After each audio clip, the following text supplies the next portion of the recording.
يومئذ للكافرين عرضا الذين صلوا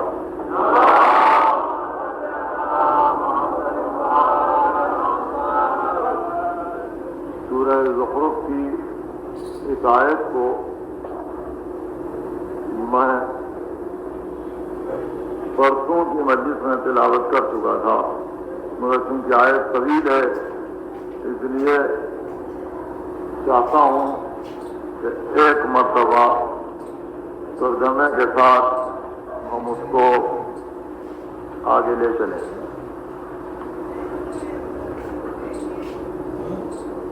لیکن قبل اس کے کہ آج ہم اپنی تقریر کو شروع کریں، کئی امور ہیں جن پر مختصر تبصرے ضروری ہیں۔ سب سے پہلے یہ کہ 10 دن تک پٹیل پارک میں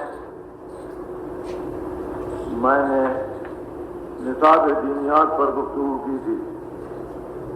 میں نے محترم مدیران ارشاد سے یہ خواہش کی تھی کہ وہ تربعین سے پہلے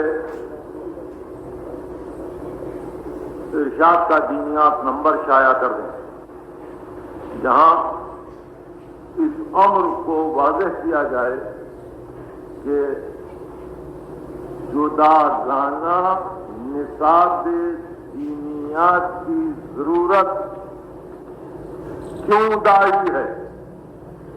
چنانچہ باختن وجوہ جہاں تک میرا خیال ہے یہ کام مکمل ہو چکا اور وہ تفصیلی بحث اس شمارے میں آ چکی ہے، اور مجھے یہ دیکھ کے ابھی مسرت ہوئی کہ اس کا تحقیق اس مشہور حدیث کو لیے ہوئے ہے کہ جس کو آپ حدیث ثقلین کہتے ہیں، کہ اگر واقعی یہ سمجھ میں آ جائے حدیث ثقلین تو خود دنیا سمجھ لے گی کہ جداگانہ نصاب کی کیوں ضرورت۔ میں چاہتا ہوں کہ آج کل اور پرسوں اور وہیں کی مجلس تک میں یہ ایک سمجھدار پڑھنے والے اور ہر سمجھدار پڑھنے والی بہن کے ہاتھ میں یہ ارشاد آ جائے۔ جہاں جہاں ریلے ہو رہا ہے میں نے وہاں بھی انتظام تو کیا ہے کہ وہ پرچہ ملے، اگر نہ ملے تو وہ اربعین کے دن پٹیل پارک سے لے گئے۔ یہ میری پہلی گزارش ہے۔ دوسری گزارش یہ ہے کہ کل رات کی تقریر میں نے یہ عرض کیا تھا کہ سیفی ڈیولپمنٹ کارپوریشن کی طرف سے حضرت عباس کی زری کا انتظام، اس کی روانگی کا مکمل ہو چکا ہے، اس لیے آپ حضرات زیارت کے لیے تشریف لے جائیں۔ چنانچہ میں نے بھی آج عزت حاصل کی، مگر آپ کو سن کر یہ بڑا تعجب ہوگا کہ ہماری کسی محترم بہن نے کسی مقام پر ایک مجلسی اس عنوان سے پہنچی میرا نام لے کے کہ انہوں نے خواب دیکھا، اور اس خواب میں یہ دیکھا ہے کہ سب عورتیں اپنے اپنے شوہروں کو لے جا کے وہاں رہن رکھ دیں، اس لیے کہ حالات نامناسب ہیں۔ اور بہرحال کچھ اس قسم کی باتیں کسی زنانہ مجلس میں ہوئی، مجھے افسوس ہے کہ یا تو مجھے سمجھنے کی کوشش کی جائے یا پھر اس قسم کی غیر ذمہ دار گفتگو نہ کی جائے۔ ظاہر ہے کہ جس کو اپنے شوہر سے محبت نہیں ہوتی اب یوں ہی لے جا کے وہ اگر کسی عاشق خانے میں رہن رکھنا چاہے تو رہن رکھ دے، کس نے منع کیا ہے؟ مگر یہ کہ اس کو ایک خواب کا عنوان بتلا کر مجھ سے منسوخ کرنا بہر صورت نامناسب ہے اور میں بہت ہی سختی کے ساتھ اس کی مخالفت کروں گا. دو، تیسری بات جو ضروری ہے وہ یہ ہے کہ کل صبح کو ٹھیک 6:30 بجے ہم گروہ جعفری کی اس مجلس کو شروع کر رہے ہیں انجمن ایرانیان میں، جہاں علم و تابوت کی زیارت ہوتی ہے. مختصر سی مجلس ہے ماتم کی، اور اس کے بعد وہ 8:30 بجے سے سوز خانہ نے کراچی کی مجلس ہے. میں چاہتا ہوں کہ جن حضرات کو فرصت ہو اور دفاتر جن کے لیے نہ ہو وہ ضرور شرکت کریں. انجمن ایرانیان 8:30 بجے سے اعلان ہے اور میں سمجھتا ہوں کہ پہلا مرثیہ ٹھیک 9 بجے شروع ہو جائے گا. یوں بھی میری تمنا یہ رہی ہے کہ ہم کو 9 محرم کو اور 19 محرم کو اپنے آپشنل ہالیڈے سے فائدہ اٹھانا چاہیے، لیکن اب کی دفعہ چونکہ آپشنل ہالیڈے 20 کو ہو چکا ہماری خواہش پر یا ہماری تمنا پر، اس لیے 19 کو ایک دن یوں بھی رخصت لی جا سکتی ہے. اگر اس کا اندازہ ہو کہ 19 سفر کا دن ہمارے لیے کتنا اہم دن ہے. اور اسی طرح سے کل میں 3:30 بجے پھر مصروف ہو جاتا ہوں مارٹن روڈ کے امام باڑے کے پیچھے. عادتاً ایک میری اہم تقریر ہے، میں اس میں شریک رہوں گا. کل رات پھر یہاں 40 کی مجلس ہے اور پھر اس کے بعد کا اعلان آپ کو معلوم ہے. میں چاہ رہا تھا کل کی مصروفیت کا آپ کو علم ہو جائے. اور PCH مرکزی امام بارگاہ لیاقت آباد اور دوسرے وہ مقامات ملیر وغیرہ کے محمدی ڈیرہ وغیرہ جہاں اس وقت یہ ٹیلی فونک ریلے جا رہا ہے، ان حضرات کی خدمت میں یہ معذرت کرتے ہوئے کہ میں نے تھوڑا سا وقت لے لیا اپنی تقریر کو شروع کرنے میں، مجھے کچھ دیری ہوئی. بہت صورت کوشش اس عمر کی کروں گا کہ ان کو تکلیف نہ ہو اور اپنے وقت ہی کے اعتبار سے میری تقریر ختم ہو. وَأَرَدْنَا جَهَنَّمَ يَوْمَئِذٍ لِلْكَافِرِينَ أَرْضًا الَّذِي كَانَتْ أَعْيُنُهُمْ فِي غِطَاءٍ عَنْ ذِكْرِي وَكَانُوا لَا يَسْتَطِيعُونَ سَمْعًا. اور ہم قیامت کے دن جہنم کو عرض کریں گے، جہنم کو پیش کریں گے ان کفار کے سامنے جن کی آنکھوں پر پردے پڑے ہوئے تھے اور جو ہمارے ذکر سے فرار کر رہے تھے، جو ہمارے ذکر سے گریزاں تھے. وہ کانوا لا یستطیعون سمعا، اور حد یہ ہے کہ سننا تک پسند نہیں کرتے تھے. حد یہ ہے کہ کانوا لا یستطیعون سمعا، ان کو یہ بھی پسند نہ تھا کہ ہمارا ذکر کوئی ان کے سامنے کرے. کیوں نہ پردے پڑ جائیں آنکھوں پر، کیوں نہ حجاب آ جائے. تو پھر جب ہمارے ذکر سے حجاب، جب ہمارے ذکر سے دوری ہے تو اچھا ہے کہ پردہ رہے، پردہ رہے. اور اے حبیب، اگر اب تم یہ سمجھتے ہو کہ یہ تمہارے گھرانے سے ڈر جائیں گے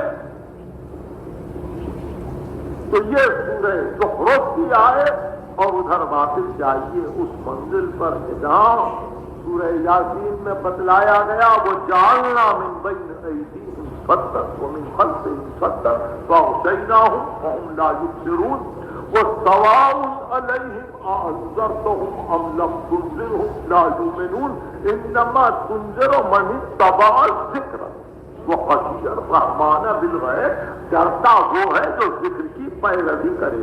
رسول تم ڈراؤ یا نہ ڈراؤ یہ ایمان لانے والے نہیں ہیں. میں سمجھتا ہوں کہ ذرا سا سلسلہ ذہن میں رہے تو ہم پھر اپنی منزل پر آ جائیں. اور پھر میرے ذکر سے جو گریزاں ہے اس کی آنکھوں پر پردے ہیں, اس کی آنکھوں پہ پردے ہیں. فی غطاء عن ذکری, پردے پڑے ہوئے ہیں, حجاب ہے میرے ذکر سے ہٹا ہوا ہے. سورہ طٰہٰ کی آیت آپ کو یاد ہے, وَمَنْ أَعْرَضَ عَنْ ذِكْرِي من أَعْرَضَ عَنْ ذِكْرِي, جو میرے ذکر سے اعراض کرے تو اس کے لیے کیا ہوتا ہے؟ معیشتاً ضنکاً, دنیا میں تو یہ پریشان روزی. وہ نحشرہ یوم القیامت اعمیٰ, اور قیامت کے دن ہم اس کو اندھا محسوس کریں. یہ ایک منصوب. سورہ زخرف کی ایک اور آیت, وَمَنْ يَعْشُ عَنْ ذِكْرِ الرَّحْمَٰنِ نُقَيِّضْ لَهُ شَيْطَانًا فَهُوَ لَهُ قَرِينٌ. جو رحمان کے ذکر سے گریزاں ہو ہم اس کے لیے ایک شیطان قرار دیتے ہیں جو اس کا ساتھی بنا رہے. نقیض لہو شیطانا فہو لہو قرین, یہ آیت گزر چکی ہے تقریروں کے دوران میں, مگر چاہتا ہوں کہ سلسلے کے لیے یاد رکھیں. وَمَنْ يَعْشُ عَنْ ذِكْرِ الرَّحْمَٰنِ نُقَيِّضْ لَهُ شَيْطَانًا فَهُوَ لَهُ قَرِينٌ. اس کے لیے ہمیں شیطان بناتے ہیں تاکہ وہ قرین رہے, ساتھی رہے, رفیق رہے, ہم وقت ساتھ ساتھ رہے. اس کا انجام کیا ہوگا؟ حتیٰ اذا جانا, جب یہ دونوں مل کے ہماری بارگاہ میں آئیں گے, قال یا لیت بینی و بینک بعد المشرقین وبئس القرین, تو ایک دوسرے سے کہے گا ہائے تجھ میں اور مجھ میں اگر زمین آسمان کی دوری ہوتی تو اچھا ہوتا, یہاں بھی ساتھ ساتھ ہے, کیا برا ساتھی ملا. وبئس القرین, کیا برا ساتھی ملا. سورہ زخرف. اس کے بعد 50واں سورہ ہے سورہ قاف. 50واں سورہ ہے سورہ قاف. سورہ زخرف 43واں سورہ ہے, جس کے بعد سورہ دخان ہے اور اس سے پہلے سورہ شورى ہے. 50واں سورہ ہے سورہ قاف. ارشاد ہوا جب یہ قرین آئے گا محشر میں اپنے ساتھی کو لے کے, وقال قرینہ, اس وقت اس کا ساتھی کہے گا, اس وقت اس کا رفیق کہے گا کہ پروردگار مات گئی تو ہوں, وقد کان فی ضلال بعید, پروردگار اس کو میں نے بہکایا نہیں ہے, یہ خود ہی بہکا ہوا تھا. مات گئی تو ہوں, میں نے بہکایا نہیں اس کو, وہ خود کھلی گمراہی میں تھا, دور کی گمراہی میں تھا. آواز آئے گی لا تختصموا لدی وقد قدمت الیکم بالوعید, میرے سامنے یہ لڑائی جھگڑا نہ ہو. لا تختصموا لدی, اب میرے سامنے یہ جھگڑا نہ ہو, جو ہونا تھا وہ ہو چکا, جو کچھ کہا جا سکتا تھا وہ کہہ دیا گیا. لا یبدل القول لدی وما انا بظلام للعبید, نہ میرا قول بدلتا ہے، نہ میں بندوں پر ظالم ہوں کہ کچھ کہوں آج اور کچھ کہوں کل۔ پہلے میں نے کہہ دیا تھا کہ شیطان تجھ کو اور تیری پیروی کرنے والوں کو سب کو جہنم میں ڈال دوں گا۔ آج وہی وقت آ گیا، میرا قول بدلتا نہیں ہے، اور اب سب کو جانا ہے، تم کو بھی تمہارے قرین کو بھی۔ اب یہ ذکر کی مختلف صورتیں یقیناً آپ کے پیش نظر ہو گئی مختلف آیتوں کے ساتھ ساتھ۔ آئیے اسی سلسلے میں، کیونکہ ہم خاتمے تک پہنچ رہے ہیں اور کل کی صرف ایک تقریر باقی ہے، اس لیے تشنگی نہ رہے، آپ کا حافظہ آپ کا ساتھ دیتا رہے۔ اس ذکر کے سلسلے میں ایک طرف تو ارشاد ہوا کہ میرا ذکر، دوسری طرف ارشاد ہوا کہ خود رسول ذکر ہے، تیسری طرف ارشاد ہوا کہ اہل ذکر سے پوچھو اگر تم کو علم نہیں۔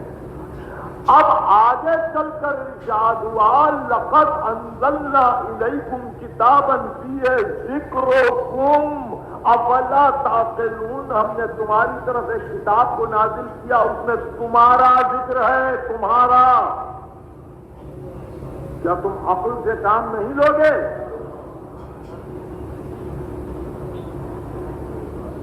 سورہ مومنون وَلَوِ اتَّبَعَ الْحَقُّ أَهْوَاءَهُمْ لَفَسَدَتِ السَّمَاوَاتُ وَالْأَرْضُ وَمَنْ فِيهِنَّ بَلْ أَتَيْنَاهُمْ بِذِكْرِهِمْ وَهُمْ عَنْ ذِكْرِهِمْ مُعْرِضُونَ۔ عجیب ہے، ارشاد ہوا اگر حق ان کے خواہشات کی پیروی کرنے لگے تو زمین و آسمان فاسد ہو جائے، لیکن ہم نے ان تک ان کے ذکر کو پہنچایا ہے۔ یہ عجب ہے کہ اپنے ہی ذکر سے بھاگ رہے ہیں۔ بل اتیناہم بذکرہم وہم عن ذکرہم معرضون، یہ اپنے ہی ذکر سے رو کرتا ہے۔ تو اس انسان کے لیے یہ مختلف شعبے ذکر، مختلف منازل ذکر قرآن مجید نے معین کر دی۔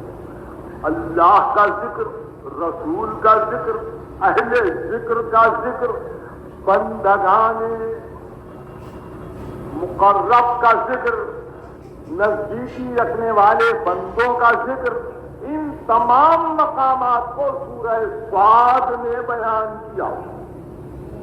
سورہ صاد میں یعنی سورہ یاسین کے بعد کا سورہ 35واں، اور اس کو اس طرح سے ختم کیا قل ما اسألکم علیہ من اجر، کہہ دو اے رسول کہ میں کوئی اجر نہیں مانگتا، وما انا من المتکلفین، میں کوئی نمائش کرنے والوں میں سے نہیں ہوں۔ میں نے جو کچھ اجر مانگا ہے ان ہوا الا ذکر للعالمین، میں نے جو اجر مانگا وہ عالمین کے لیے ذکر ہے۔ وَلَتَعْلَمُنَّ نَبَأَهُ بَعْدَ حِينٍ، آج نہیں کچھ دنوں بعد تم کو اس کا پتہ چل جائے گا کہ میں نے اس کو ذکر کیوں کہا۔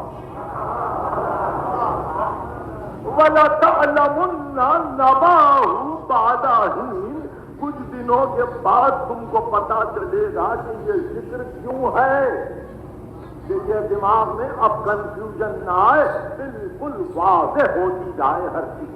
قرآن میں ہمارا بھی ذکر ہے، بھی ہے ذکرکم، مگر یہ اپنے ہی ذکر سے بھاگ رہے ہیں۔ کیوں بھاگ رہے ہیں؟ اپنی کمزوریوں کو دیکھ کر، اپنی کوتاہیوں کو دیکھ کر، اپنی غلطیوں کو دیکھ کر، اپنی بے راہ روی کو دیکھ کر، اپنے نفسی کیفیات کو اپنے آئینے میں دیکھ کر کہ ان قوانین کے اعتبار سے یہاں غلطی کر رہے ہیں، یہاں غلطی کر رہے ہیں، یہاں غلطی کر رہے ہیں، تو اب قرآن کو پڑھنا نہیں چاہتے، کہیں ایسا نہ ہو کہ ہمارا ذکر نہ ہو۔ بہت غور سے سنیے، یعنی اب قرآن کو بھی پڑھنا نہیں چاہتے، گھبرا کے اتنا احساس کم کریے